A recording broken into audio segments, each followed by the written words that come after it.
Hasil observasi LPSK terhadap istri Verdi Sambo, Putri Chandrawati atau PC, menyebutkan bahwa PC mengalami gejala gangguan mental. Apakah jika dinyatakan tidak memiliki kompetensi psikologis masih dapat memberikan keterangan dan bersaksi di pengadilan? Kami bahas malam hari ini bersama Suparji Ahmad, pakar hukum pidana Universitas Al-Azhar Indonesia atau UAI. Selamat malam Pak Suparji.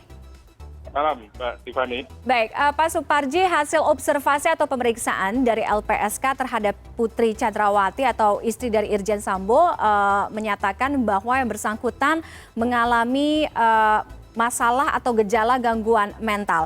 Artinya jika dinyatakan tidak memiliki kompetensi psikologis, apakah yang bersangkutan masih dapat memberikan keterangan atau kesaksian di pengadilan?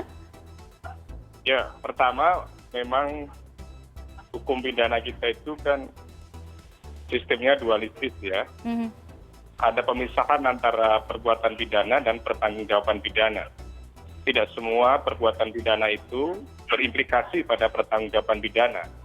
Sangat tergantung kemampuan untuk bertanggung jawab. Apakah ada alasan penghapus pidana atau tidak, yaitu berupa alasan pembenar ataupun alasan pemaaf. Alasan pembenar itu adalah adanya faktor eksternal, misalnya ada perintah atasan, perintah jabatan, atau kemudian ada bayar paksa, bila paksa, sehingga kemudian menyebabkan yang bersangkutan melakukan perbuatan pidana.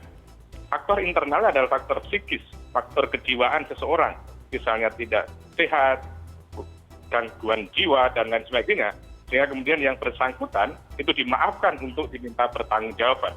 Namun demikian, tentunya tidak mudah mengkonstruksikan seseorang mengalami gangguan kejiwaan. Di dalam pasal 44, pasal 41 KUHP, memang kalau orang mengalami gangguan kejiwaan, sekali lagi gangguan kejiwaan itu tidak diminta pertanggungjawaban pidana. Namun itu tentunya kan tidak hanya sepihak, misalnya mengaku dari yang bersangkutan atau kemudian keterangan satu pihak, perlu ada sebuah proses pemeriksaan untuk memastikan bahwa yang bersangkutan itu memang mengalami gangguan psikologis. Jadi dipanggil dulu oleh penyidik, terus kemudian, oh ternyata ada gangguan psikologis, tanyakan pada psikiater, tanyakan pada psikolog, untuk kemudian dilakukan semacam assessment, lakukan semacam pembinaan, pengarahan, supaya kemudian dia bangkit, supaya dia kemudian kembali sehat, kemudian psikisnya tidak terganggu, kemudian dia minta pertanggungjawabannya. Jadi di sini kita tidak bisa kemudian mensimplifikasi, LPSK mengatakan ada gangguan psikis, terus kemudian dia tidak bisa dimintai pertanggungjawaban pidana. Tapi menurut saya, mengingat yang bersangkutan adalah memiliki kedudukan yang penting, kedudukan yang sangat strategis dalam perkara ini sebagai saksi, yaitu melihat, mengalami, dan mendengarkan secara langsung, maka harus diperiksa terlebih dahulu untuk memastikan tentang kondisi kejiwaan yang bersangkutan. Kalau memang ada gangguan kejiwaan yang bersangkutan, perlu dilakukan pengobatan, perlu dilakukan terapi, supaya kemudian dia bisa pulih, supaya nanti kemudian yang bersangkutan bisa memberikan keterangan. Karena kalau ini tidak dilakukan, maka nanti akan merugikan yang bersangkutan. Kenapa merugikan?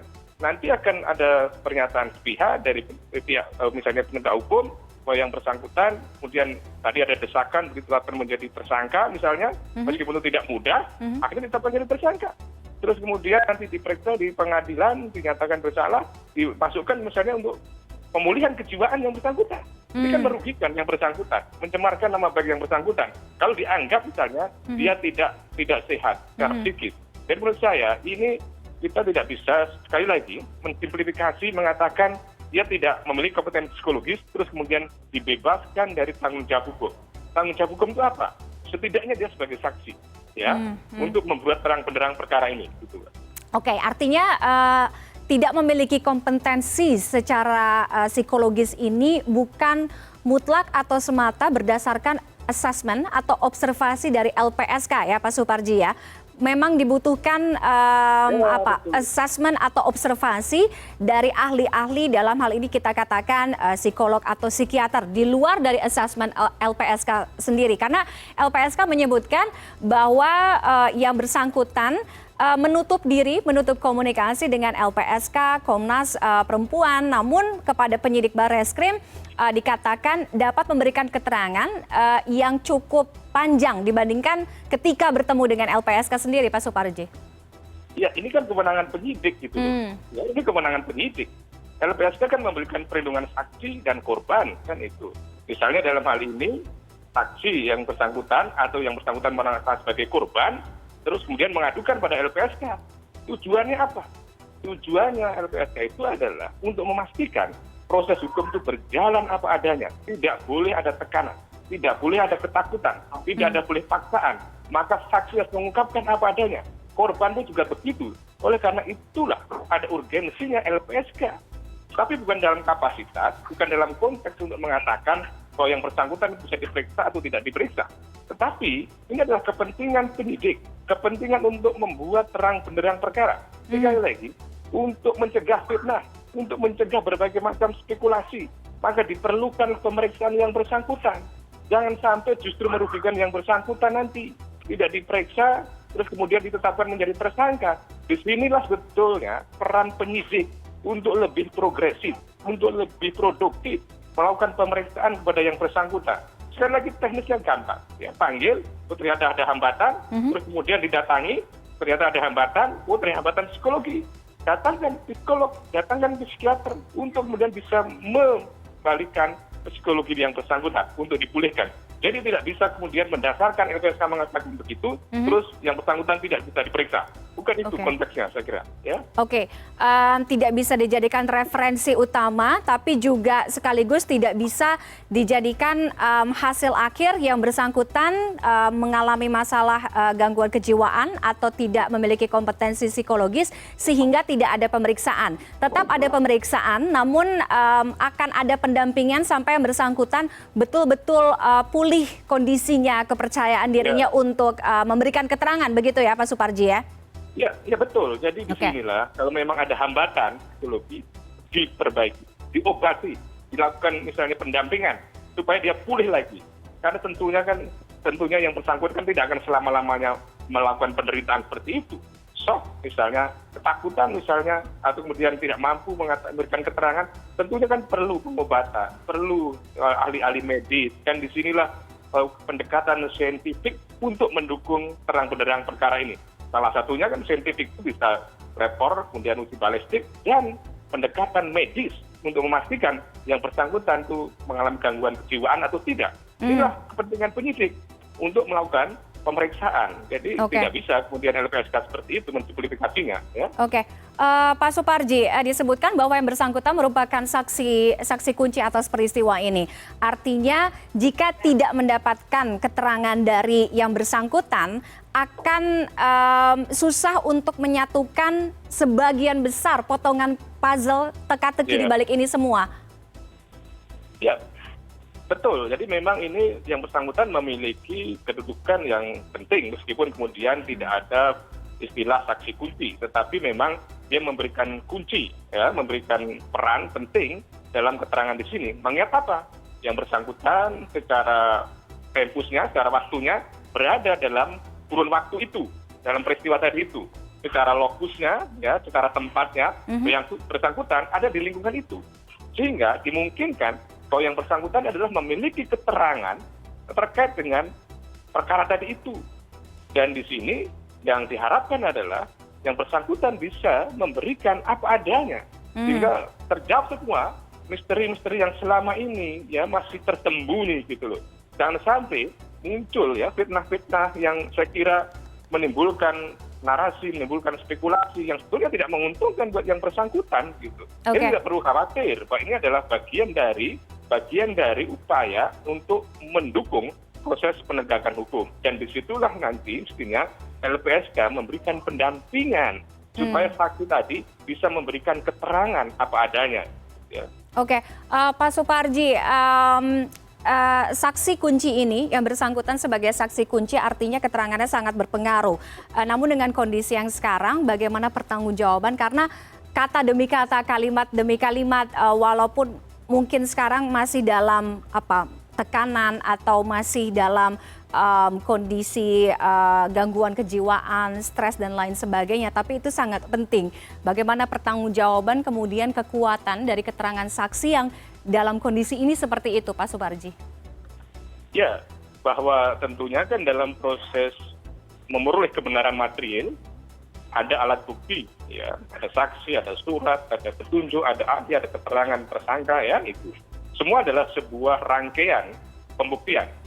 Dan di situ nanti ada saksi, di mana ada satu saksi dengan saksi yang lain, yang itu tentunya akan dinilai sebuah kualitasnya, sebuah kesesuaian antara alat bukti satu dan alat bukti yang lain, antara saksi satu dengan saksi yang lain. Jadi, untuk merangkai sebuah kebenaran material, maka memang tugas penyidik untuk mengumpulkan potongan-potongan pasal, potongan-potongan keterangan kesaksian itu yang masih tercerai-berai menjadi sebuah satu kesatuan yang disebut dengan kebenaran material. Kebenaran yang sebenarnya, kebenaran yang sesuai dengan fakta. Maka dalam hal ini tentunya penyidik kan sudah menetapkan tersangka, ya, FS misalnya. Nah, ini kan berdasarkan alat bukti, kan gitu. Dua alat bukti sudah terpenuhi, sehingga yang bersangkutan menjadi tersangka atau kemudian tersangka yang lain. Tetapi persoalannya kan tidak berhenti di situ. Masih ada hal yang belum terjawab misalnya. Betul apa yang menyebabkan, apa yang melatar belakang terjadinya peristiwa pidana tersebut? Disitulah peran kesaksian Ibu Putri, dengan harapan nanti bahwa yang bersangkutan itu tanpa sebuah rekayasa, tanpa sebuah upaya mengada-ada, mampu memberikan keterangan yang sebenarnya. Jadi ini adalah satu kepentingan juga yang bersangkutan, kepentingan juga buat suaminya, agar nanti ini mendapatkan sebuah keadilan yang seadil-adilnya. Oke, Pak Suparji, tidak hanya di kasus ini, tapi mungkin di banyak kasus luar di sana, kemungkinan status saksi menjadi tersangka itu mungkin saja terjadi. Betul, Pak Suparji, ya? Ya, Oke. Potensinya ada. Seiring dengan berjalannya pemeriksaan, ya kan?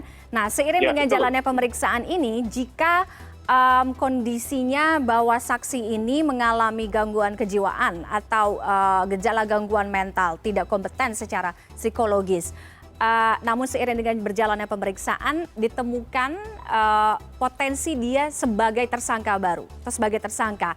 Bagaimana kedudukan ini, Pak Suparji?